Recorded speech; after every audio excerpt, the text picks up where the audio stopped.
It is our honour to invite the Honourable President of the Democratic Socialist Republic of Sri Lanka and the Commander-in-Chief of the Armed Forces, Anura Kumara Disanayaka, to address the ceremony. ගෞරවනීය හාමුදුරන් වහන්සේලාගෙන් මවුලවිතුමන්ලගෙන් කුරුක්කල්තුමන්ලගෙන් පියතුමන්ලගෙන් අවසරයි. මෙම අවස්ථාවට සම්බන්ධ වී සිටින ආරක්ෂක නියෝජ්‍ය අමාත්‍ය හිටපු නැගෙනහිර ආඥාපති මේ ජනරල් අරුණ ජයසේකර මැතිතුමනි, ආරක්ෂක අමාත්‍යාංශ ලේකම් ධූරය දරන වයිස් එයා මාර්ෂල් සම්පත් උයකොන්ත මැතිතුමනි, ඒ වගේම මෙම විශේෂ සමරුම් අවස්ථාවට සහභාගී වී සිටින එදා යුද්ධය අවසන් කිරීම සඳහා දරන පියවරේදී මහත් වෙහෙසක් මහත් නායකත්වය සැපයූ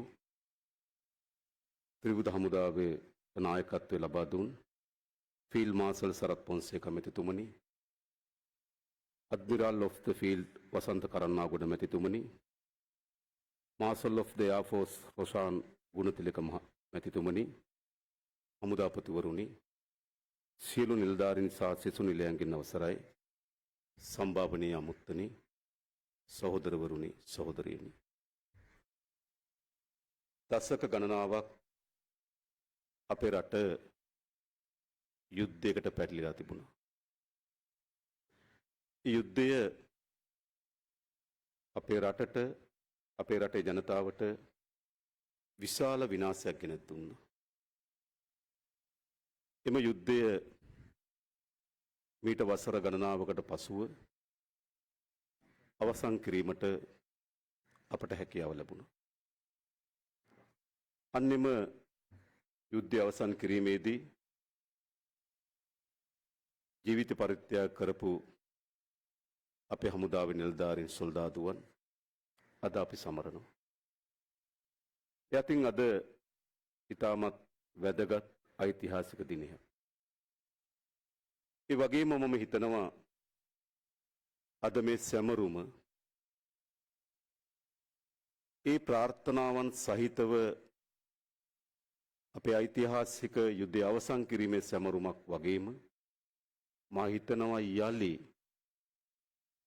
අපේ රටේ යුද්ධයක් ඇතිවීම වැළැක්වීම සඳහා සිංහල, දෙමළ, මුස්ලිම්, පර්ග, මැලේ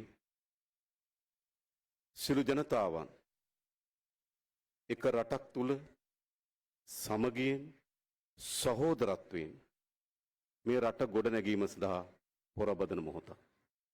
මා හිතනවා මේ පැති දෙකෙන්ම මේ අවස්ථාව වැදගත් වෙනවා. අප දන්නවා මේ යුද්ධය අවසන් කිරීම සඳහා අපේ සොල්දාදුවන් විශාල ප්‍රමාණයක් ජීවිතය පරිත්‍යාග කරා. මේ පුවරු පිරෙන්න උන්ගේ නම් ගහලා තිබෙනවා.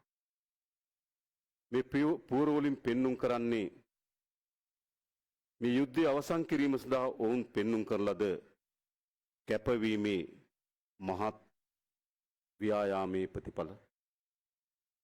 ඒ වගේම විශාල ප්‍රමාණයක් සදාකාල ලෙස ආබාධිත බවට පත් වුණා. අදත් අපි අතර සෙල්ලම් කරමින් අප අතර ජීවත් වෙමින් සිටිය යුතු විශාල පිරිසක් ජීවිතය මේ යුද්ධය අවසන් කිරීම සඳහා පරිත්‍යාග කරා. තමන්ගේ ඇස්, ශරීර අවයව සියල්ල පරිත්‍යාග කොට තිබෙනවා. එපමණක් නොව උන්ගේ ඥාතීන්, උන්ගේ මිතුරන්, උන්ගේ දෙමව්පියන්, උන්ගේ බිරින්දෑවරුන්, ස්වාමියන්, මේ ආදී සියලු දෙනා මේ යුද්ධය අවසන් කිරීම සඳහා දරන මහා වේසයේදී විශාල කැපකිරීමක් කරන අය. මා හිතනවා රටක්, ජාතියක් ලෙස අපි හැම දෙනාම හැමදාමත් ඔවුන් අපි අනුස්මරණය කළ යුතුයි. අපි තුල සිහිත බගත යුතුයි. මේ රට හැමදාමත් ඔවුන්ට ණය ගෙතේ. ඒ පිළිබඳව ඉතාමත් භක්තිමත් බැඳීමක් ඔවුන් සහ අප අතර තිබෙනවා. හැබැයි අපි කවර දිසාවටද යා යුතු වන්නේ? යුද්ධය කියන වචනයට තිබෙන්නේ යුද්ධය කියන එකම පමණයි කියලා මා හිතනවා. යුද්ධ විශාල ඛේද වාචකයක්. යුද්ධ විශාල විනාශයක්. මා දන්නවා මටත් වඩා වැඩියෙන් මේ යුද්ධයේදී සක්‍රියව එම යුද බිමේ සටන් කරපු ඔබ දන්නවා. යුද්ධය මොන තරම් ඛේද වාචකයක්ද? යුද්ධය මොන තරම් විනාශකාරීද කියන එක ඔබ දන්නවා. හැබැයි මේ සටන් කරලද කිසිවෙක් යුද්ධ කරේ යුද්ධ අපේක්ෂාවෙන් නෙවෙයි. ඒ හැම දෙනාම යුද්ධ කරේ සාමය අපේක්ෂාවෙන්. ඇයි? යුද්ධ මොන තරම් ඛේද වාචකයක්ද? අද අපේ මව්බිම උතුර දකුණ ભેදකින් තොරව මේ යුද්ධයේ විනාශේ මේ යුද්ධයේ ඛේද වාචකේ නටබුන් විශාල ප්‍රමාණකින් ගොඩනැගිලා තිබෙනවා. අපි දැකලා තිබෙනවා. පියවරු අහිමි වූ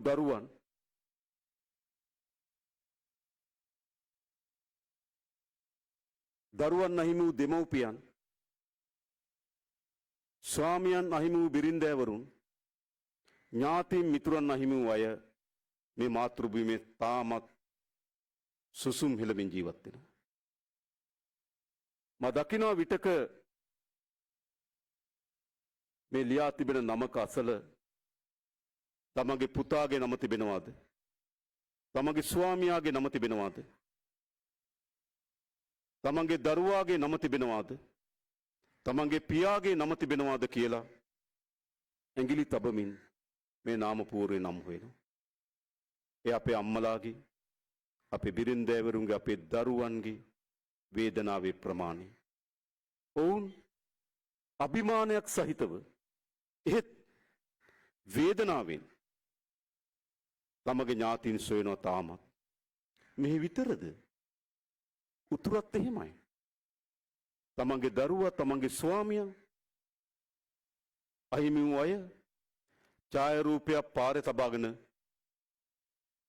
තමන්ගේ ස්වාමියා, තමන්ගේ දරුවා පිළිබඳ විලාප දෙනවා. සෑම දෙමව්පියෙකුටම තමන්ගේ දරුවා දරුවෙක් උනහපොළුවට තමන්ගේ දරුවා මැණිකක්. ඒකයි ඇත්ත.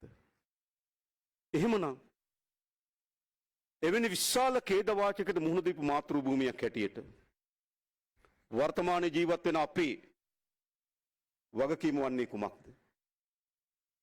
අපේ වගකීම වන්නේ යලි එවැනි පන්නේ යුද්ධයක් අපේ රට තුල ඇතිවීම වැළැක්වීම මේ මොහොතේ ජීවත් වෙන අපේ වගකීම. අපේ પરම්පරාව යුද්ධ කරගෙන තිබෙනවා.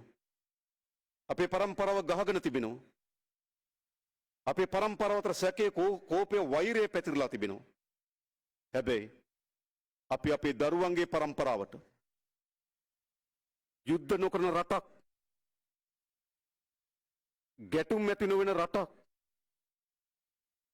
සැකය කෝපය වෛරය වෙනුවට සහෝදරත්වයේ බැඳීම, ආදරය, ප්‍රේමය තිබෙන රටක් අපි නිර්මාණය කළ යුතු නැද්ද? අපි ඉතිහාසයේ සිදුවීම් බවට පත් වෙන්න ඉඩ දීලා අත්හරිනවද? සිදුවීම්, යුද්ධ සිදුවීම්, ජීවිත අහිමි වීම සිදුවීම්, බෝම්බ පිපිරවීම සිදුවීම්, ඒ විදිහට අපි අත්හරිනවද? නැහැ. මිනිසුන් යහපත් මිනිසුන් හැටියට අපි මොකද්ද කරන්න ඕන? සිදුවීම් වලින් පාඩම් ඉගෙනගෙන ඒවා අපි අත්දැකීම් බවට පරිවර්තනය කරගන්න ඕන. එහෙනම් අපිට මහා ඉතිහාසයක, මා ඛේදවාචක සහිත ඉතිහාසයක අපිට කියන්නේ කුමක්ද? මොකක්ද කියන්නේ? යලි එවැනි තත්ත්වයක් අපේ රටේ මාතෘ භූමිය තුල ඉටුවීමට ඉඩ නොතැබිය යුතුයි කියන හඬ තමයි ඒ අත්දැකීම් වලින් අපිට කියන්නේ. ඒ අත්දැකීම් වලින් අපිට පෙන්වන්නේ අපෙන් පසු අනෙක් එළඟ වෙන පරම්පරාව යලි යුද්ධ ගැටුමකට යා යුතු කියා නොවේ. එම අත්දැකීම් වලින් අපිට පෙන්වන්නේ යුද්ධයෙන් තොර රාජ්‍යයක්. එම අත්දැකීම් වල අපිට පෙන්වන්නේ වෛරය, කෝපය, සැකයෙන් තොර රාජ්‍යයක් අපි නිර්මාණය කරන්න ඕන. මම හිතනවා මේ යුද ස්මාරක ඉදිරිපිට අපි සිටගෙන ඔවුන්ට නිසි පරිදි ගෞරවය ඉටු කරනවා කියන්නේ කුමක්ද? ඔවුන්ට නිසි පරිදි ගෞරවය ඉටු කරනවා යනු යලි ගැටුමක්, වෛරයක් සහිත සමාජයක් වෙනුවට සහෝදරත්වය, ආදරය, සමගිය පිරි සමාජයක් නිර්මාණය කරන්න සූදානම් කියන පණිවිඩය අපි මේ ඉදිරිපිට තබා සපත කළ යුතුයි. විශේෂයෙන්ම මා ඉදිරිපිට ඉන්නවා තමගේ දෙපාය තබා විදින්න බැරි සොල්දාදුවන්. මා උදේ උන් බලන්න ගියා. දිගු කාලයක් සමහර 1996 සිට 96 සිට අවුරුදු 30කට ආසන්න කාලයක් ඇඳක පමණක් තමන්ගේ ජීවිතය ගත කරනවා. එක 1988 සිට කිව්වා. ගෙන අවුරුදු 37කට වඩා වැඩි කාලයක් තමන්ගේ දෙපයින් නැගිටින්න බැරුව රෝද පිටුවක ඇලවෙලා ජීවත් වෙනවා. තමන්ගේ සිතුවිලි හඬ බවට පත් කරගන්න බැරුව කඳුළු පිරි දැසෙන් තමන්ගේ හැඟීම් අපිට පෙන්눔 කරනවා. මේක තමයි ඛේද වාචකය. අපි අවසන් කළ යුතු නැද්ද? අපි අනාගත පරම්පරාවට අපි බාර දිය යුතු වන්නේ සමගි සම්පන්න පිරි රාජ්‍යයක් නෙවෙයිද? එහෙත් මොකද සිදු වී තිබෙන්නේ අපේ රටට? විටින් විට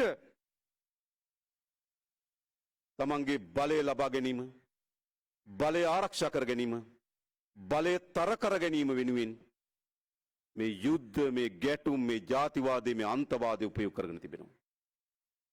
මේ කිසිවක් ස්වභාවික ඇති වූවන් නොවේ. මම ඒකට දීර්ඝ ලෙස පැහැදිලි කරන්න යන්නේ නැහැ.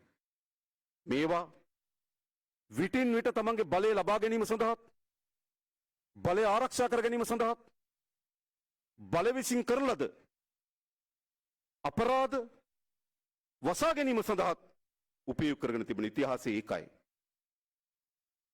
එහෙම නොවෙන්න ෆීල්ඩ් මාර්ෂල් අවුරුදු 2කමාරකට වඩා වැඩි කාලයක් හිරේ ඉන්න හිතුවක් නේ. මොකටද හිරේ ඉන්නේ? මොන වරදක් කරාටද? මා දන්නවා ඒ අවදිය ඔහු සහ මා ඊටමත් කිට්ටු ඇසුරු කරා. ඔසිරේනකටම අවස්ථා ගණනාවකදී ඔහුත් එක්ක ගිහලා පැය ගණන් සාකච්ඡාවේ හිටියා. කුමක්ද එතන තිබුණේ? එතන තිබුණේ බලය, නීතිය හෝ යුක්තිය නොවේ. තේරුම් ගන්න ඕන. ඒ විදියටම තමයි ඉතිහාසය මේ ගැටුම්, මේ යුද්ධ බලය තහවුරු කර ගැනීම සඳහා, බලය ලබා ගැනීම සඳහා, බලය ශක්තිමත් කර ගැනීම සඳහා උපයෝග කරගෙන තිබෙනවා. ඒකේ වින්දිතයන් බවට උතුරේ දකුණේ අපේ දරුවෝ පත් වී තිබෙනවා. මම අදයිම රණවිරු සේවන ජීවත් වෙන දරුවන්ගෙන් ඇහුවා උන් කොහෙද කියලා. සමහර අය මට හම්බුනේ වලපනේ, සමහර අය මොනරාගල, සමහර අය රිකිල්ල ගස්කඩ, සමහර අය අම්පාරේ. කවුද මේ? අපේ ගම්වල දරුවෝ මෙවැනි යුද්ධයක් ඇතිවීම සඳහා කිසිදු සාධකයක් නොසැපෙව්පු, බලය ලබා ගන්න හෝ බලය ආරක්ෂා කර ගන්න හෝ ජාතිවාදය, අන්තවාදය වපුරපු නැති, ඒ වෙනුවෙන් වැඩ නොකරපු අපේ ගම්වල අම්මලා තාත්තලාගේ දරුවෝ මිය ගියා. මෙහෙත් එහෙමයි, එහෙත් එහෙමයි. බලය වෙනුවෙන් ගිල බලන්න වැලිවැටිතුරේ මිය ගිහින් තියෙන සාමාන්‍ය අම්මා තාත්තගේ දරුවෝ බල පොරය. මේක තමයි අපිට කැඳවා තිබෙන විනාශය. ඒ නිසා අපි හැම දෙනාම උස්සඳින් තේරුම් ගත යුතු තිබෙනවා යුද්ධය යනු ඛේද වාචකයක්. යුද්ධය යනු විනාශයක්. හැබැයි සමහර අය නැවත නැවත පරාජිත ජනතාවගෙන් ප්‍රතික්ෂේප වුණු කණ්ඩායම් හිතනවා යුද්ධය යනු ආස්වාදයක්. යුද්ධ ආස්වාදයක් නෙවෙයි. යුද්ධය යනු මිහිරි අත්දැකීමක්. ඒ ඔවුන්ට පොදු සමාජයට එහෙම නෙවෙයි. එනිසාද අපි මොකද්ද කළ යුතු වන්නේ? අපි තව දුරටත් බිය විය යුතුද මේ බොල් හඬට? අපි හැමදෙනාම එක විට නැගිට සාමය අවශ්‍යයි කියලා අපි හඬ නොනැගිය යුතුද? අපේ හදවත, අපේ ප්‍රකාශයන්, අපේ ප්‍රවේශය, අපේ වැඩ මේ සියල්ල අපි පෙළගස්සන්න ඕන සාමය වෙනුවෙන්. හැබැයි සාමය පාවාදීමේ ලකුණක් බවට පත් වෙමින් තිබෙනවා. සංහිඳියාව පාවාදීමක් බවට පරිවර්තන කරමින් තිබෙනවා. නෑ. මිනිස්සු සමාජයක් හැටියට වර්ධනය වෙනකොට තව තවත් උස්සන්ඩින් අපි ගේන්න ඕනකම තිබෙන්නේ මානවවාදය, මනුස්සත්වය. අපේ රට තුල පමණක් නොවේ, ලෝකෙ පුරා ඇති වී තිබෙන යුද ගැටුම් වලින් ලෝකෙට මොකද්ද අත්පත් කොට දී තිබෙන්නේ? ජයග්‍රහණද? නෑ, විනාශය. එනිසා මම හිතනවා අපි තිර අදිටනකින් වැඩ කළ යුතුයි සාමය වෙනුවෙන්. යුද්ධයේ ආස්වාදය, යුද්ධය තමන්ගේ බලය ලබා ගැනීම සඳහා, ආරක්ෂා කර ගැනීම සඳහා මහා ලේ ගංගාව බවට පත් කොට ඒ පීනා විඳින ආස්වාදයේ සතුට අපි අහිමි කළ යුතුයි. මේ වෙලාවේ වයිනෙත්තු අතේ තියාගෙන යුනිෆෝම් එකක් ඇඳගෙන නීතියට ගරු කරමින් හැම සෙබලාගෙම, හැම නිලධාරියගෙම අපේක්ෂාව තමන්ගේ අතේ තියෙන ගිනි අවිය කොයි මොහොතකවත් පාවිච්චි කිරීමට නොලැබේවයි කියන ප්‍රාර්ථනය. ඒකයි ප්‍රාර්ථනය. ඒකයි මානවවාදී ප්‍රාර්ථනය. ඒකයි පොදු සමාජයේ ප්‍රාර්ථනය විය යුතු වන්නේ. එහෙත් ඉතාමත් කුඩා කණ්ඩායම් ඔවුන් නිරන්තරයෙන් කල්පනා කරමින් තිබෙනවා අත තිබෙන ගිනි අවිය කොයි හෝ මොහොතකාරී පත්තු කළ යුතුයි කියලා. නෑ. අපේ ස්ථාවරය වන්නේ ඔබ සතුව තිබෙන ගිනි අවිය තවත් මිනිසෙකුට එරෙහිව ඔහුගේ පපුවට තබා වෙඩි තැබීම සඳහා එසවීමට අවස්ථාවක් නොලැබෙන සමාජයක් නිර්මාණය විය යුතුයි. අපි බය නැතුව මේක කියන්න ඕන. ගෝරනාඩුවට කිසි කෙනෙක් යටත් විය යුතු නැහැ. අපි යටත් වෙන්නේ සත්‍යයට. අපි යටත් විය යුතුයි මානවවාදයට. අපි යටත් විය යුතුයි මිනිසත්කමට. අපි ගෝරනාඩුවට යටත් විය යුතු නැහැ. එනිසා මා හිතනවා අපිට ඉතිහාසයේ අත්දැකීම් බවට පත් කරගන්න නම් ඒ අත්දැකීම් වලින් පාඩම් ඉගෙනගත්තු ජනතාව බවට පරිවර්තන විය යුතුයි. අපි ඇතිතරම් ලේ හලලා තිබෙනවා. මේ මහ පොළොව තෙත් වෙනකන් ලේ හලපු ජාතියක් අපි. ගංගා රුධිරයෙන් ගලාගෙන යන තරමට ලේ හලුණු ජාතියක් අපි. අම්මලා තාත්තලාගේ දෙමව්පියගේ ඥාතීන්ගේ කඳුළු ගංගා පිරෙන තරම් කඳුළු හලපු ජාතියක් අපි. අපි යුද්ධයේ බිහිසුණුතම වේදනාවන්ට, බිහිසුණුතම විනාශයන්ගේ අත්දැකීම් ලැබපු මිනිස්සු අපි. ඒවා අත්දැකීම් නම් යලි එවැනි තත්ත්වයක් අපේ රට ඇතිවීම වැළැක්විය යුතුයි. ඒ තමයි මේ යුද්ධය මම දන්නවා මම කලිනුත් කිව්වා කිසිවෙක් මේ යුද්ධය එළබෙන්නේ යුද්ධය වෙනුවෙන් නෙවෙයි. හැම කෙනාම අවිය අතට අරගෙන ඉදිරියට ගියේ සාමය වෙනුවෙන්. යුද්ධය වෙනුවෙන් යුද්ධ කරන්නේ නැහැ. යුද්ධ කරන්නේ සාමය වෙනුවෙන්. එහෙනම් අපිට තවත් දිගු ගමනක් යා යුතු තිබෙනවා. යුද්ධය අවසන් වීම, ඒකේ ඊළඟ පියවර සාමය ස්ථාපිත කිරීම. එහෙම නැත්නම් අපි අර්ධ ජයග්‍රාහකයෝ, පූර්ණ ජයග්‍රාහකයෝ නෙවෙයි. අපි පූර්ණ ජයග්‍රාහකයෝ බවට පත් විය හැකි වන්නේ මේ රටේ සාමය නිර්මාණය කිරීමෙන් පමණයි. ඒ නිසා ගෝරනාඩු වලට බිය නොවි අපි සාමය වෙනුවෙන් ගත හැකි හැම පියවරක්ම ගන්න ලෑස්ති. මං අවිය අදරාගෙන ඉන්න හැම සොල්දාදුවෙකින්ම, හැම නිලධාරියෙකුම ඉල්ලා හිටින්නේ ඔබ හැම විටම අපේ රටේ සාමය වෙනුවෙන් වැඩි කරපු පිරිසක්.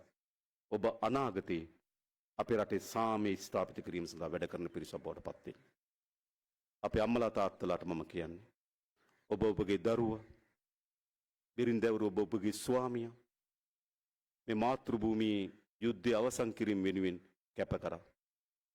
ඔබ ශ්‍රේෂ්ඨ මාතාවරුන්, ඔබ ශ්‍රේෂ්ඨ බිරින්දෑවරුන්. එහෙත් ඒ අවසන් ප්‍රතිඵලය විය යුත්තේ කුමක්ද? ඔබගේ දරුවාට, ඔබගේ ස්වාමියාට, ඔබගේ මිතුරාට, ඔබගේ ඥාතියාට ඉටු කළ හැකි හොඳම සාධාරණත්වය වෙන්නේ අප සාමය ස්ථාපිත කිරීම. අපේ දරුවන්ට යලි යුද්ධයක් පිළිබඳ බියක් ඇති නොවන සමාජයක් අපි නිර්මාණය කළ යුතුයි. මා දන්නවා ඉතාමත් දුෂ්කර ව්‍යායාමයක්. ඒත් අපි විසින් සාර්ථක කළ යුතු ව්‍යායාමයක්. උතුරේ දකුණේ මා මේ අවස්ථාවට සුදුසු නොවුනත් මම කියන්න කැමතියි. උතුරේ දකුණේ බලය වෙනුවෙන් මේ ජාතිවාදයේ නැවත කරලි ගහන්න පටන් අරන් තියෙනවා. වෙන කිසිවක් නෙවෙයි බලය වෙනුවෙන්. සැබෑ මාතෘ භූමියේ නිදහස නම් අපිට යුද්ධය අවසන් කිරීමෙන් මාතෘ භූමියේ පූර්ණ නිදහස අපි අත්පත් කරගන්න සමත් වෙලා නැහැ. මාතෘ භූමියේ පූර්ණ නිදහස යන කුමක්ද? අදත් මේ වර්ෂාව පතිත වෙන්න පටන් ගන්නකොට අපිට බියජනක තත්ත්වයක් එනවා. නායාමට අවදානම් වූ කලාපයක ගෙවල් 4900ක් තිබෙනවා. එතනින් මොන කලාපේ නායාමකට ලක් වේවිද කියලා බයක් තියෙනවා. අපි නිදහස්ද?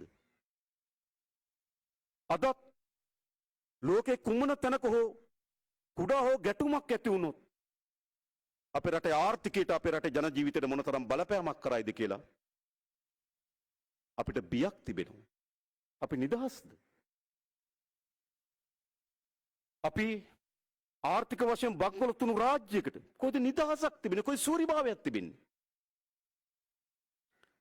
අද අපි ආර්ථිකයේ ස්වෛරීභාවය අහිමි කරගත්තු ජාතියක්. ඒක ඇත්ත.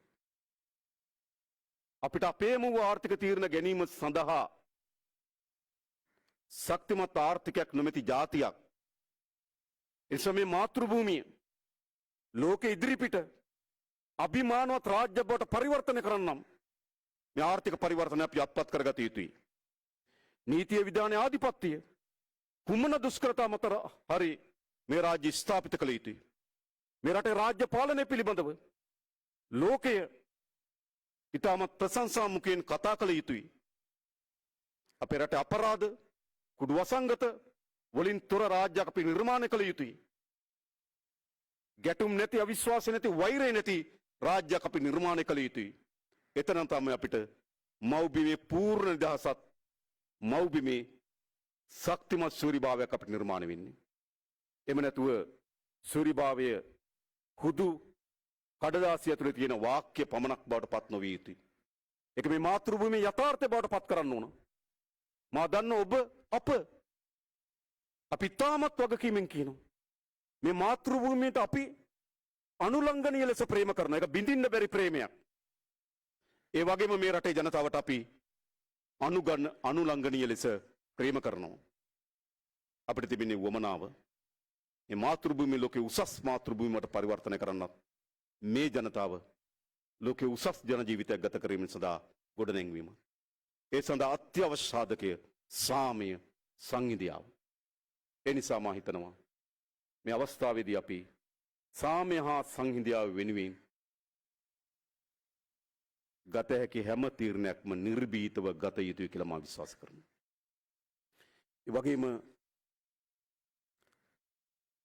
මේ මා ඉදිරිපිට තියෙන ස්මාරකය එම ආකෘතිය නිර්මාණය කරෙත් අපේ ෆීල්ඩ් මාර්ෂල් සරත් පොන්සේක මැතිතුමා බව ඔහු මට ප්‍රකාශ කළා.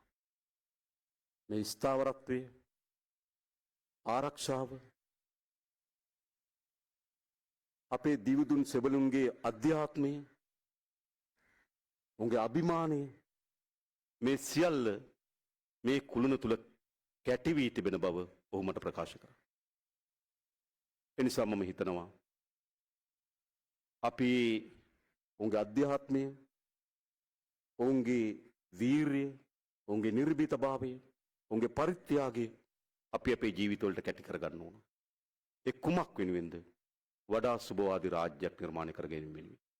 ඒ වෙනුවෙන් අවසාන වශයෙන් මේ යුද්ධය අවසන් කිරීම සඳහා ජීවිත පරිත්‍යාග කළපු විරුවන්ට, ඒ වගේම සදාකාලික සහභාගී බවට පත් වෙලා තිබෙන අපේ සොල්දාදුවන්ට